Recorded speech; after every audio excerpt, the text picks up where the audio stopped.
দেশের ইতিহাসে সবচেয়ে বড় একক প্রকল্প রূপপুর পারমাণবিক বিদ্যুৎ কেন্দ্র।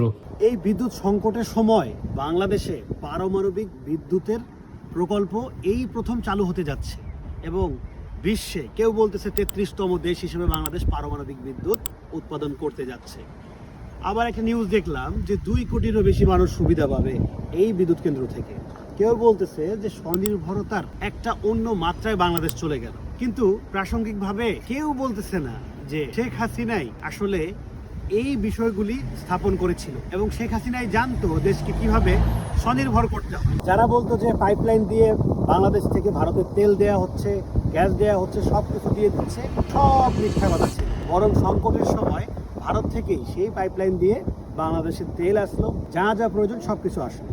তার মানে শেখ হাসিনা খুব ভালো করেই জানে যে বাংলাদেশের কি প্রয়োজন এবং কিভাবে সেটাকে স্থাপন করতে হবে এবং আদায় করে নিতে হবে। এই রূপপুর পারমাণবিক কেন্দ্র এটা বন্ধ করার জন্য অনেক আন্দোলন হয়েছে। কারা করছিল সেই আন্দোলন? একবার ফেজটা শুধু দেখ। যারা বিএনপির ছিল তারা সরকারের বিরোধিতা করার জন্য অসৎ চিন্তা ভাবনা নিয়ে ওই আন্দোলনটা করছিল, এবং যারা জামাতের ছিল তারা তো সব সময় চাইতো হচ্ছে যে শেখ হাসিনার সরকারকে ভ্রান্ত দেখানোর জন্য, মানুষের সামনে দালাল সরকার হিসেবে দেখানোর জন্য। তো দালালের দেশে বসে দালালের সার্ভিসটা খাওয়ার সময় কি আপনাদের খারাপ লাগে না? আজকে যে এত বড় অর্জন কিভাবে অস্বীকার করবে?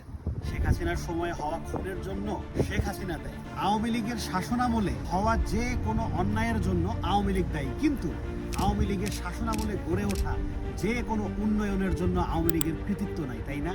এটাই তো বলতে চান, কারণ আপনি নিজেই একজন দালাল।